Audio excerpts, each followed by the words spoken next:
সুপ্রিয় দর্শক, সবাইকে স্বাগতম জানাচ্ছি বার্তা 24 এর পক্ষ থেকে। আজকে আমাদের মাঝে উপস্থিত হয়েছেন বাংলাদেশের বেশ পরিচিত মুখ, কবি ও নাট্যকার মিজানুর রহমান বেলাল। তিনি ইতিমধ্যেই অনেক পুরস্কারে ভূষিত হয়েছেন, তার মধ্যে উল্লেখযোগ্য কালি ও কলম। তো সরাসরি তার সাথে কথা বলবো। কেমন আছেন আপনি? আমি ভালো আছি, আপনি কেমন আছেন? হ্যাঁ, ভালো আছি। আপনার কাছে প্রথম প্রশ্ন, সেটি হচ্ছে লেখালেখি আসলে কিভাবে শুরু হলো? লেখালেখি শুরু হলো আসলে আমি প্রচণ্ড বই পোকা বলতে পারেন, প্রচুর বই পড়তাম। তো আমি যেসব চিন্তা করতাম সেটা হলো সমাজের নানান অসঙ্গতি হতে পারে, সমাজের নানান সমস্যা হতে পারে, প্রেম ভালোবাসা, সমাজের চিত্র, নানান বিষয় আর কি চিন্তা করতাম যে আমি যে রকম করে ভাবতাম, যে রকম করে দেখতাম এই ভাবা এবং দেখার এই বিষয়গুলো, আমার কথাগুলো মানুষদের মধ্যে ছড়িয়ে দেওয়ার জায়গা থেকে চিন্তা আসলো যে আমি লেখালেখি শুরু করি। তো আমার লেখালেখি আসলে কবিতা দিয়ে শুরু। আমি কবিতার মানুষ, দীর্ঘ 2 যুগ কবিতার পথে সাহিত্য রচনার সাথে সম্পৃক্ত ছিলাম, এখনও আছি। কবিতায় পথ চলছে আর কি, কবিতার পথিক হিসাবে। দ্বিতীয় প্রশ্ন, সেটি হচ্ছে আপনি তো কবিতা লিখতেন, নাটকের লেখার চিন্তা আসলে কিভাবে আসলো? কবিতায় আসলে খুব অল্প কথায় অল্প শব্দে লেখার একটা জিনিস।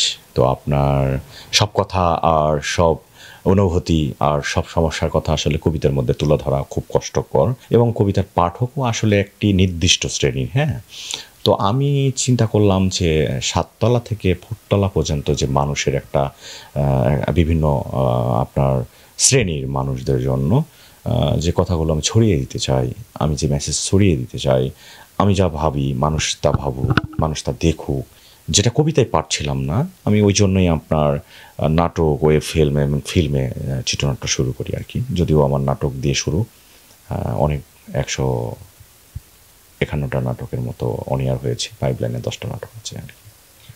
আপনার উল্লেখযোগ্য কাজগুলো আসলে কি কি?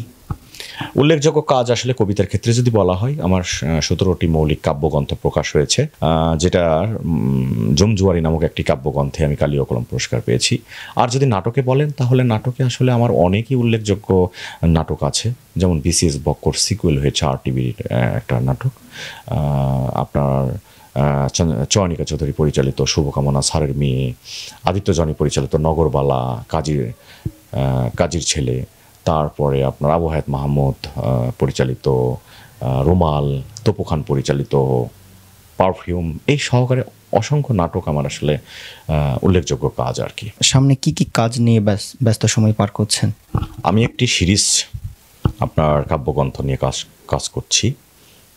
সামনে আসবে আমার কাব্যগ্রন্থ সিসি ক্যামেরা নাম। আর সামনে কুরবানি ঈদ, আমার প্রায় 5টি নাটক আসবে। এই নাটকের চিত্রনাট্য নিয়ে ব্যস্ত।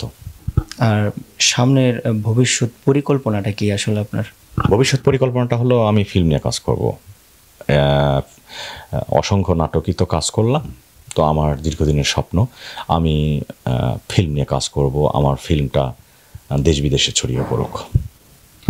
একটি শেষের একটি প্রশ্ন রাখতে চাই, সেটি হচ্ছে আপনাদের মতো এত গুণী একজন রাইটার অনেকেই আপনাদেরকে চিনে না, তো এই বিষয়ে আপনার মতামত কি? আসলে আমরা আমাদের চিনানোর জন্য আসলে কোনো লেখকই লেখে না। হ্যাঁ, লেখকের লেখা মানুষকে চিনাক। তো আপনি একটা গুরুত্বপূর্ণ প্রশ্ন করেছেন, বর্তমানে সমাজের ভাইরাস আর কি, ভাইরাল হয়ে যায় এবং মানুষের জনপ্রিয় একটা মানুষ হয়ে যায়। আসলে ওটা কিছুই না। আপনি যখন কোনো কাজ করবেন না, অন্তঃসারশূন্য, তখন কিন্তু আপনার সস্তা কোনো কিছু দিয়ে মানুষকে আকর্ষণ করাটাই হলো তার পরিপন্থী। যার যোগ্যতা নাই সে কিন্তু সস্তা বিষয় নিয়েই আপনার এই ধরনের কাজের সাথে সম্পৃক্ত থেকে মানুষের সামনে আসতে চায়।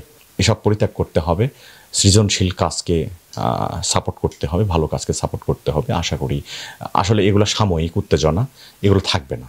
এগুলা আপনার একদম আপনার ফিল্ম ইন্ডাস্ট্রি থেকে, নাটক ইন্ডাস্ট্রি থেকে একদম মানুষ এক সময় থুতু ছিটাবে। প্রিয় দর্শক, এতক্ষণ যার সাথে কথা বলছিলাম তার কথার ঝলকানিতে আমাদের মুগ্ধ করেছে। অনেক অনেক ধন্যবাদ আমাদের পাশে থাকার জন্য এবং এতক্ষণ ধরে অনুষ্ঠানটি দেখার জন্য। সবার প্রতি আবারও ধন্যবাদ। সবাই ভালো থাকবেন, সুস্থ থাকবেন। এতক্ষণ সাথে ছিলাম আমি শহীদুল ইসলাম।